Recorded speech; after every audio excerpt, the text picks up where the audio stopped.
Welcome to the Artist Academy podcast, a place where we focus on the business side of art to help you attract more customers, to increase your profits, to ultimately live a life of creativity and financial freedom. I'm your host, Andrea Earhart, and this week we have Allison and Christine of Girls Who Paint Murals. If you happen to follow them on Instagram, I've been following them for a while and noticing their rather large and intricate murals that they've been doing. And so I reached out and asked them to be on the podcast it was for May Mural Month, but there's a couple interviews that I just couldn't make happen during the month of May because they're busy, I'm busy. And so you're about to get a couple different interviews from muralists in the next few weeks, with Allison and Christine being two of the one put into one mural interview. They are a painting duo, and we talk a lot about teamwork and letting go of the ego in order to show up and do the business that you're there to do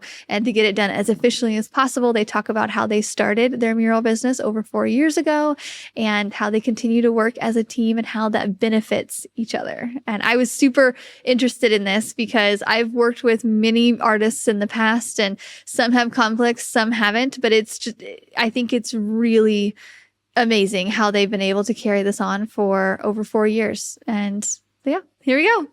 Can you give me at what your mural business looks like today and how you built this with being a mural painting and how you met, the whole thing? Yeah, definitely. So we are Christine and Allie. We own Girls Who Paint Murals. We usually do 1 to 2 murals a week for both residential and commercial clients, mostly commercial. We usually stick within the South Carolina region.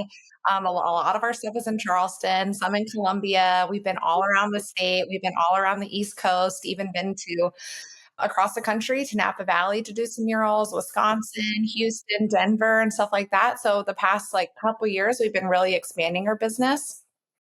Think about 4.5 years ago, we met on Instagram, or it was a little longer than that. About 5 years ago, we probably met on Instagram through a mutual professor at the University of South Carolina we both attended. He was like, you should really start following Allie. She's a great muralist and artist. And we both had our separate businesses at the time. So I started following her. I was like, wow, this girl is so talented. This is such an honor to follow her and kind of ask her questions about what she thinks about my murals. So we kind of, started a relationship there. And then Allie got a great project for the Boys and Girls Club of Hilton Head, South Carolina. And, they wanted this big project done. It was a big building wrap, and they wanted it done in 3 days. And she was like, this physically isn't possible. Asked me to help on it. And pretty much ever since then, we have been working together. We realized how well we work together, how much better it was working with a partner rather than solo. You can divide and conquer. We got along. So we just realized we could take on so much more work and really elevate our business that way. So a few months later, we kind of got our LLC running, and I guess the rest is really history. We've been really expanding our business. We've hired on some people for some larger projects every now and then that help out. But yeah, we're basically client-based muralist, and our Girls Who Paint name is very on the nose, but I think it really encompasses who we are and what we do. And even though we hire some men to help us sometimes, we feel really strongly about our name and love that we can be Girls Who Paint Murals, and just encouraging other women to pursue careers in the arts and just business in general. And to kind of piggyback on what Christine was saying, we kind of met serendipitously through Instagram. We had kind of been following each other and would kind of reach out to each other for that feedback, about oh, I have a client that wants this, or I have a difficult client, or what do you think about this situation? And we kind of organically started doing some of those things that have now become fundamental pillars of our working partnership together. Having that kind of back and forth with somebody else, the problem solving, that kind of thing is something that is just unparalleled compared to, working solo. It makes us so much more efficient and, just able to offer different things and different solutions to our clients. So working together has really, changed the game in terms of our productivity, efficiency, and just our company and the growth that we've been able to have. You guys have a built-in accountability buddy, which is pretty great. So do you help hold each other accountable in certain ways? Yeah, I definitely think we feed off of one another, and where one of us, for a particular project, one of us will be like, I want to lead the design, or like just naturally has like something in mind, or like one of us will gravitate towards a certain client.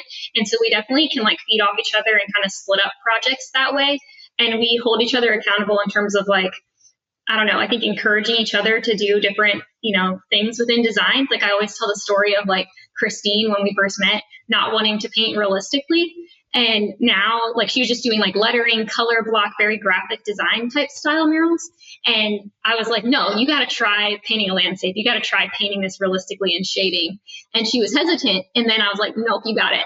And she did get it. And she like is amazing at shading. And I don't think she ever thought that that was possible. So I think being able to like hold someone else accountable to like that element of learning and growing is something we certainly do. And the same with her to me in terms of doing lettering or color blocking. Like I hate that, but she's always like, you can do it and you got to do it. So we kind of do that. I feel for like sure. when working with a partnership, and you guys have been doing it successfully for so long, that in my past years of having a partner or even like painting with other artists, I feel like you have to really check your ego at the door and be like, we are a unit, we are a team. And I would, in the past, like I worked with a couple artists, and it was kind of like, it was always one-sided in one way. Like one of us would bring in all the stuff, and then, or like the customers, and it would just feel kind of weird. And maybe that was a us issue and not checking our ego, looking at that back then. But how is that? We always say that art is a really ego-driven area, and it's really hard. That's where I think that we got really lucky in finding each other, because it does take a lot of trial and error finding like a partner that you can build a business with and trust and kind of rely on them to be like a little bit of like your own psycho, you know what I mean? And kind of still have that drive. And, when you get to a job site, not really care about like what you're going to paint, but kind of just divide and conquer. Like I said earlier, I think that's where we really thrive is, we both have our strengths, and we're both willing to, challenge ourselves to paint different things, to learn different techniques, anything like that will elevate our skill.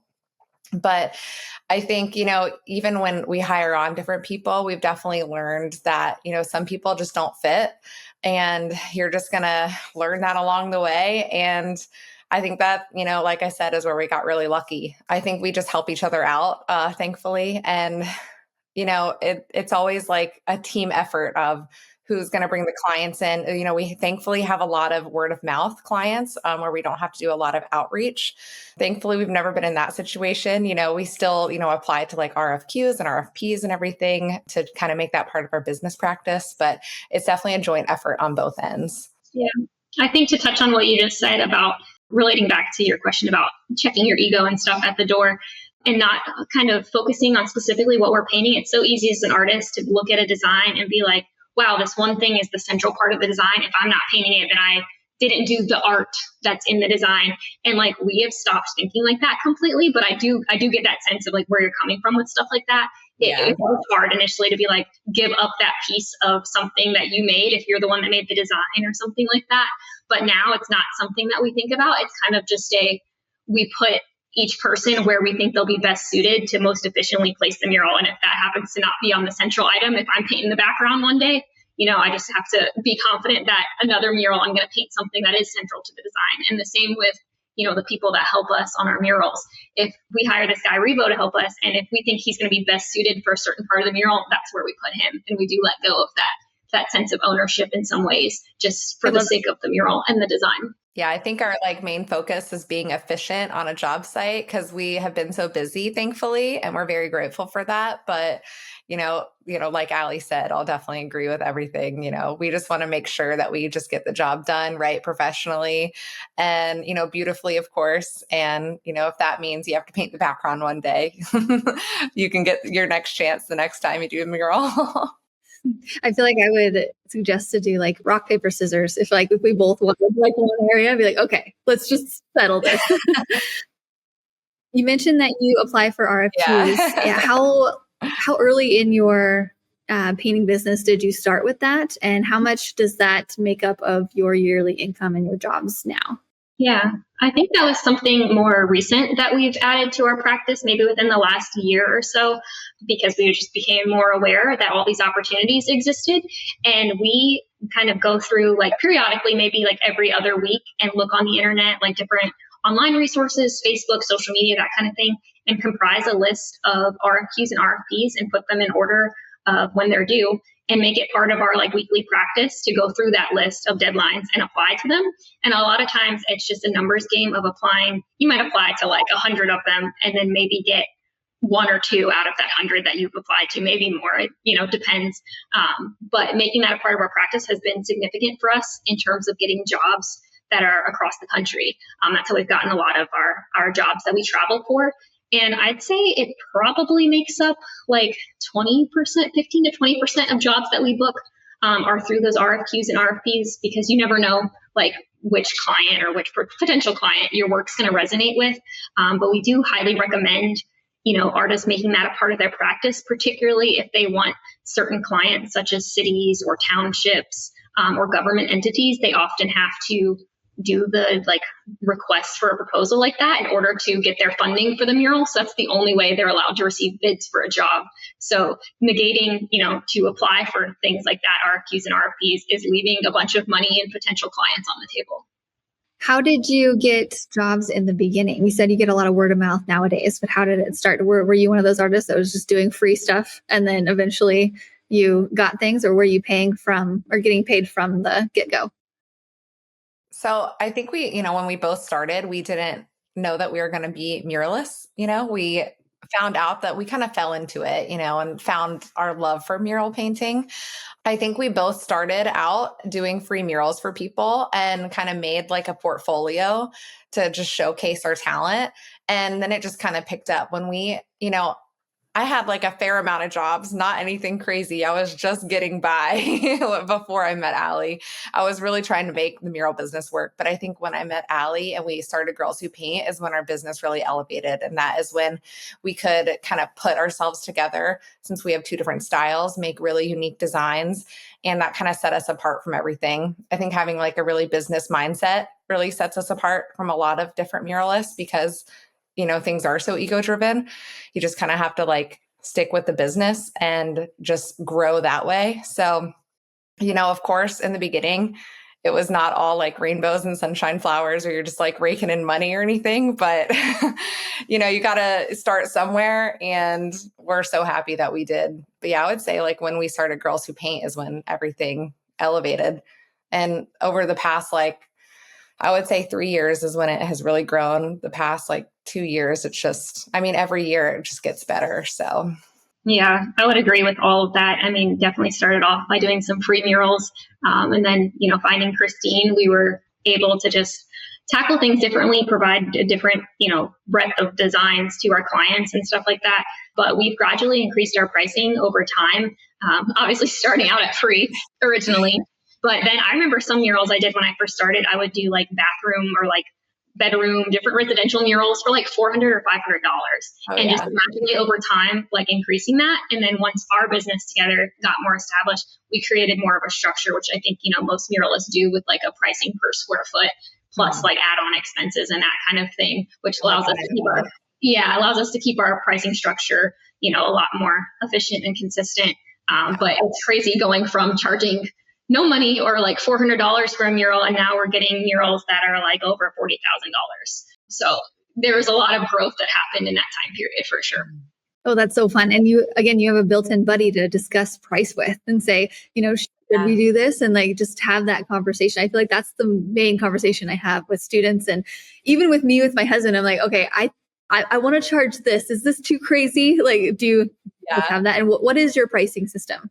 We price by square footage, and it fluctuates literally anywhere from $15 to $55 per square foot. $15 being stuff like signage or branding that's like one color, simple, smaller square footage type stuff, or where the client has a design already provided, and then up to like $55 per square foot for stuff that we might need a lift, or the surface texture is crazy like brick or stucco or something like that. And then we have that square footage based pricing and a minimum that we adhere to. And then we add on things from there, like if we need a lift, or if we don't have access to bathrooms, if we need to add sealant, if we need to prime the surface or prep it, if the client requests any additional changes to the design or any additional square footage on site, we'll add that stuff in on the back end. But our minimums right now are $2,500 for residential and $3,500 for commercial projects. Nice. Yeah. Simple, easy. I mean, theoretically. Yeah. Yeah. It can be for sure. But it helps us, it helps us be consistent. That way, whenever we're having those doubts, like you just mentioned, of, oh, should I be charging this? Should I not be charging this? Like, it helps you be like, no, this is my set structure. This is what I'm worth. And doing it that way. But, again, to your point, it does help having somebody else to be like, well, what do you think for this? Like, do you think we should come down on pricing or go up on pricing, and kind of having that dialogue with another person rather than fighting yourself internally about, whether your pricing is fair or not. Yeah. Your communication must be just solid, because anytime I've communicated with artists and we've all worked together, a couple times I've been a team, and sometimes the customer will tell the other person something so I don't hear. And there's a lot of, how do you make sure that your communication is really good? Do you go through one email? Are you in text message groups? Do you just brief each other every day? Well, we are around each other quite a lot. When we're on job sites, we're always talking about clients or client work or anything like that. But we do have a business email that we take all of our inquiries through. We have our business website that we have an inquiry sheet on that people can communicate through us, on our Instagram. We have a Google page. We have all these different kind of entities that people can communicate with us, and we will both see it, like Facebook, everything like that. So we, want to be as transparent as possible when we do, any type of business deal with any type of client. And it is great to have each other for that, because it's just so much work all the time and you can kind of just split it up. But yeah, I would definitely say one of the biggest things is communication. And I think we are really good at that. We are just on the phone. I think we've been on the phone 3 times today on top of 2 other meetings. So we're constantly back and forth, constantly texting about stuff. Usually it all has to do with business most of the time. But, we're constantly, figuring out what colors do you have? Because we live in 2 different cities. So, Allie has an inventory. I have an inventory. I need to go pick up paint after this. We're constantly just doing things to make each job site easier for us to get there and set up and make sure we're prepared. But yeah, I would definitely say communication is key. Even if there's anything, we want to make sure that we, explain ourselves and, want to make sure we're both on the same page with stuff. We're hosting a Mural Festival in September, and we've never hosted any type of festival in our lives. But we, Allie had this idea about creating a Murals Festival. We've been in Mural Festivals before. So she was like, why don't we start our own in Charleston? It's a perfect place for it, just to kind of bring it in. So just learning that kind of side of things too. It's you constantly have to be in communication with all these different, kind of pathways. So yeah, we've become best friends over this project, because you are around, I'm around her so much, probably more than my fiance at this point. Yeah. We're together for hours on end on job sites. So we're talking about, just friendly things together, and then also business stuff while we're on job sites, talking about our next projects. It's, like she just said, we were on the phone a few times today already prior to these meetings that we have today. But being able to openly communicate is definitely really important with the 2 of us. And then having all of our emails go through one email. That way the client is getting one streamlined sense of communication, rather than feeling like they're dealing with 2 separate artists. They're dealing with just Girls Who Paint. And we're both, unified and have access to that email. So anytime someone reaches out to us on Instagram, Facebook, that kind of thing, we always try to redirect it to our email, just so we're both on the same page and we can see who responded and that kind of thing. Nice. How do you deal with or work together in a way where I'm sure you both have similar but different styles or things that you like to paint? Is there a portrait artist and a nature artist amongst you guys? Or how do you deal with that, especially when doing proposals and sketches? Do you have the same idea that you in the direction you want to go in, or how does that work? Yeah, so sometimes we'll start off designs, like if one of us might have just more gravitation to a certain client's ideas, and then that person will start the design. Or sometimes we'll start separate designs and then get stuck and then send it to the other person, because we do kind of approach designing differently. Like I love doing portraits and like more like painterly type things, like animals, landscapes, that kind of thing. And Christine's much more graphic design kind of based. To be fair, though, you have like crushed it with like floral paintings and stuff lately. She's just as good at that. Flower jail lately. I've just done lots of flower paintings. Yeah, she's definitely been flower girl lately. That's what I've been calling her. But we'll just kind of go back and forth and like feed off each other. It's really nice in terms of design, because if we get stuck, we'll just send it to the other person. Or even if we're not stuck, we'll be like, I just finished this design. What do you think? And then the other person will have revisions that you might not necessarily have seen yourself while making it, because you just get in that like focus mode of like, this is my design. So sending it to somebody else really like allows you to expand on that, or see it maybe as like an additional set of eyeballs on the design and bring a kind of fresh perspective to it. Yeah, exactly. I was looking at some of your recent murals that are very impressive, by the way. They're huge and they have a bunch of different elements. And it almost feels like you have two different design elements coming into it. Like you have some really hard lines and then some natural elements. And it's very impressive. So anybody listening, if you want to check out their Instagram, especially, it's thanks. Yeah. So for your Mural Festival, are you taking applications yet? We actually just finished applications earlier this year, or like a couple months ago. Actually, we just picked out our artists. We have 6 artists that we can fund. If we had more funding, we'd love to bring on more artists, but we have 6. They're all from around the country. We have even one from Canada, Oklahoma City, Texas. Can't even think now. But anyways, they're amazing, talented people. And we had over almost 150 applicants. Wow. It was absolutely incredible. And now we're about to open up vendor applications to have like a little block party around, so people can watch like the mural painting and like shop for some local art, have some musicians, get some good food, walk around, stuff like that. Yeah, we're really, really excited about that. How are you? And we want to make it like an annual thing. Where's the funding coming from something like this? We are just pestering people. Local businesses are the places that the murals are going to go on? Or? Yeah, so we have an area, it's called North Charleston, where it's going to be held. And the restaurant around it is being generous enough to provide their walls around it for the mural artists. And then we have a building across the street, like kind of across the parking lot, that is providing a wall, and then one down the street. So, we've gotten support from all different types of places. We've even gotten, supplies from Ryobi that are sending us like a ton of tool sets and like clamp fans and stuff. We have Wagner spray tools that have sent us spray guns. We have some printing materials that, some local printing shops are helping us out with for like t-shirts and like self-standing banners and stuff like that. But yeah, we've just been trying to cold contact a bunch of different people and businesses, especially that like align with, the public arts and that support the public arts and in the area that it's surrounded by. And it has been a lot of work, but this is one of our passions and it's something we want to bring to life. So, we've been basically spending all of our free time doing that.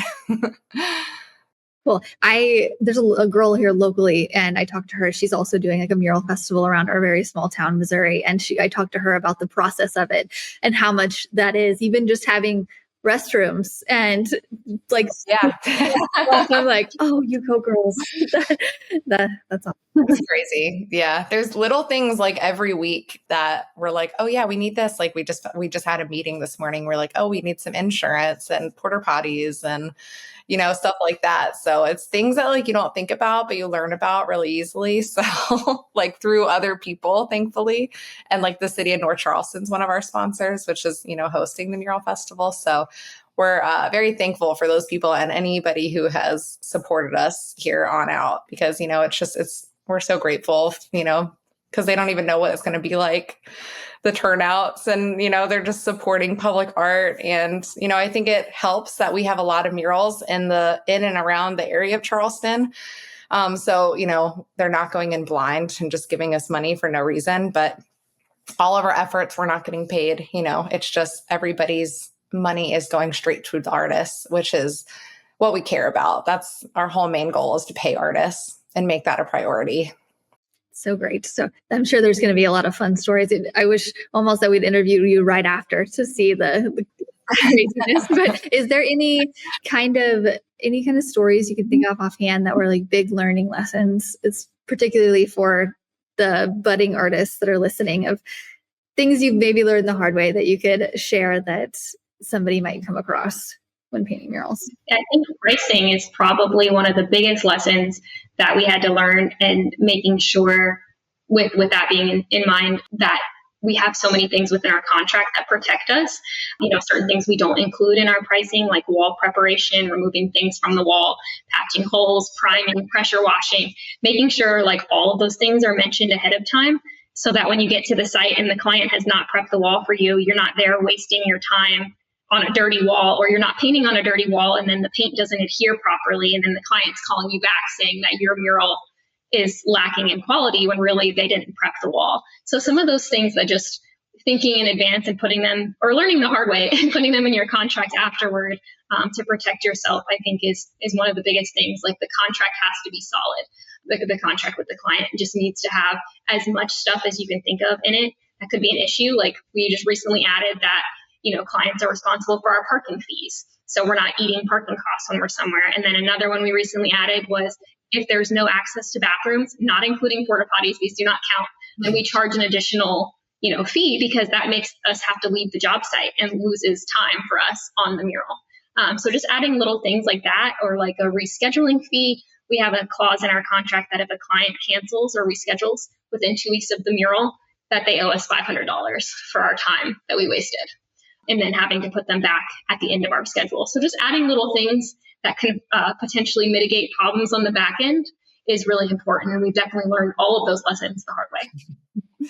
And I feel like it's a constant learning lesson too. You're never going to get everything perfect the first time. And it's, nice to have like both of us here to be on those job sites where sometimes you're dealing with difficult clients or anything like that. So I feel like every now and then we'll be like, oh yeah, we need to add this in the contract. Like she just said, the bathrooms and the parking fees, because some places you go, you're spending like hundreds of dollars on parking. Or if you're in like a public area where you don't have a bathroom, you have to pack up all your stuff. It takes so much time. Leave, go somewhere where you probably don't want to pee at, and come back, set everything back up. People don't understand like how long that takes away from your day, and just like the hours you could be spending just being efficient. So for sure. Yeah. I have a couple of friends who they want to get me in groups where they have like lunch meetings, and I'm like, no, I don't think you understand. I have to like clean. I cannot leave that paint right there the whole time. And I know that whenever I paint murals, I usually have a helper or two, and they speed up the process quite a bit. And I'm so thankful for them, but they're not quite as fast. I can imagine having two of you that have really pretty good speed going there, and you have helpers sometimes. How fast are you turning out these murals? So like maybe give me an example of the last couple murals, or one of them that you've done, and what the time frame is. Yeah, I would say we're very efficient. So especially if we hire on somebody. So we just finished up Tanger Outlets in North Charleston, and we allocated, we like to allocate at least like half the week or an entire week for these projects, just in case if there is, weather or anything that comes, you never know. So we got to the job site, and, we of course know the measurements, know what the wall looks like and everything, but we a lot of the times cannot visit job sites before we get there because we have such a busy schedule traveling. So we get there, we haven't seen the wall yet. And we're like, whoa, this wall is huge. And, we start painting it the first day, and we're like, let's just see if our assistant Crystal, who lives in Myrtle Beach, is available tomorrow, so we can just like speed up this process because it's so big. And thankfully she was available. Allie's fiance took off like the next day. He wanted a sick day in to help us. And, there was 4 of us on the mural at this point. We ended up getting it done in like 2.5 days, where if it was just us, just me and Allie, it probably would have taken us like, I would say like 4 maybe. Yeah, it's 12 feet by 70 feet. The last one we did for it's of Charleston. Yeah, it's deceiving in the photo. It does not look, but it's huge. It's pretty big. So yeah, usually like our sweet spot is like 2 to 3 days. Yeah. We also I don't know if you saw the one on our Instagram. It's a big building wraparound of sunflowers. That one took us about, I think like 4 or 5 days maybe.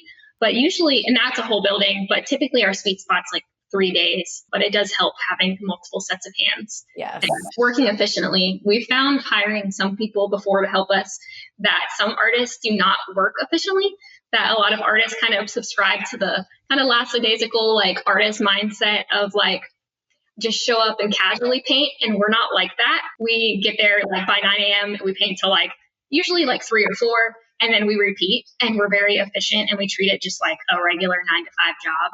So I think that kind of helps with things. And then obviously hiring assistants helps, but we're pretty fast with our paintings, and not to say that the quality suffers because of that. It's just, we have lots of sets of hands kind of working on the mural. Yeah, which we love because, as you know, like mural painting is no easy task. Like your body hurts. It's fully labor intensive. You're constantly picking up stuff, setting up scaffolds, climbing ladders, getting bruises. God, I like fell off the ladder the other day just by missing one step and just completely busted it. So it's like your body's always hurting. You're constantly in like this position where your like back and neck and traps hurt. So like any type of help we can get, we're always like welcome to it, especially if they are efficient. And our 2 assistants that we do have been amazing. But yeah, like Ali said, our quality of work doesn't change. Like we make sure to keep that consistent and make sure to be like as professional as possible and give them the quality of work that they have seen in the past that we've done, that we put out. Just because we get it done fast, I think a lot of people, our clients, like don't expect it at first. And sometimes they like try to find something that's wrong. But we always try to keep the same quality of work. We do like really care about that. Awesome. Yeah. So you do RFQs. You get a lot of word of mouth. What do you think is the third or most, like maybe social media, or specifically Instagram or Facebook or TikTok, or like where are the customers coming from? We definitely do not TikTok. We probably should, but I can't handle it. But we can't like handle doing that right now. But I'd say most of our other clients probably come from either Google Business. You can search Charleston Muralist or Columbia Muralist or South Carolina Muralist, and we usually come up within that search. So making sure you're accessible like that way if somebody does a quick Google search.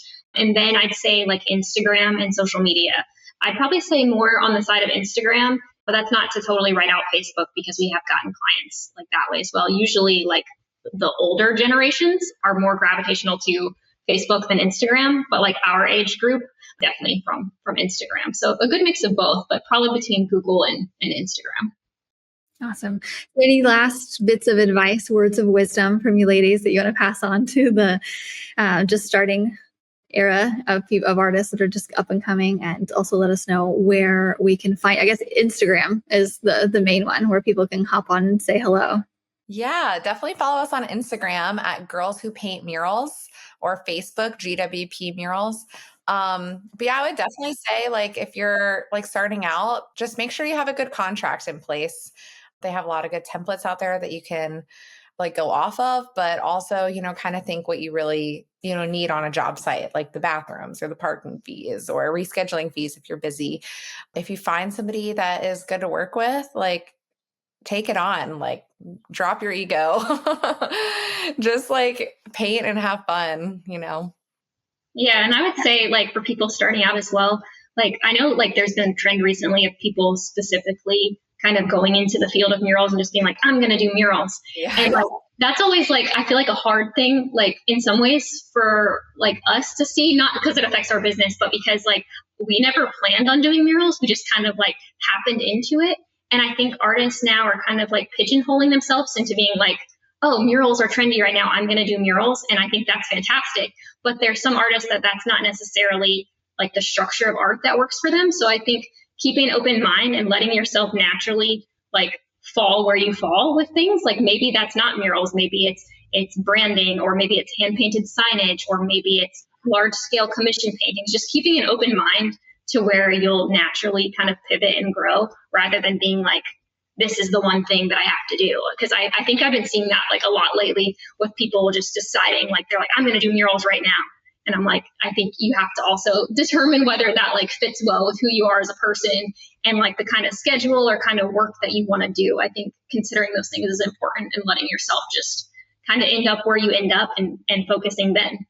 Yeah, I completely agree. Definitely. There are a lot of artists that I coach that really talking to them, they're really just looking at murals for the price tag and think, oh my gosh, you got paid Yeah. 15 grand to do that. It's like, but they really hate working outside or doing what other people want to do. And they really just want to do studio art. But it is. Yeah, that's my point. Yeah, for sure. Yeah, I'm like, you don't want to climb a ladder? Do not do murals. Yeah, I think that's my point with it. I would never discourage somebody from doing murals, but I think people often find that like they're doing it for the price tag and not necessarily because it's what they enjoy doing. And there are ways to make money with art that aren't murals. It just, you have to be aware of like the business side of things and promoting that. So it's definitely doable without murals, but murals do have a nice price tag for sure.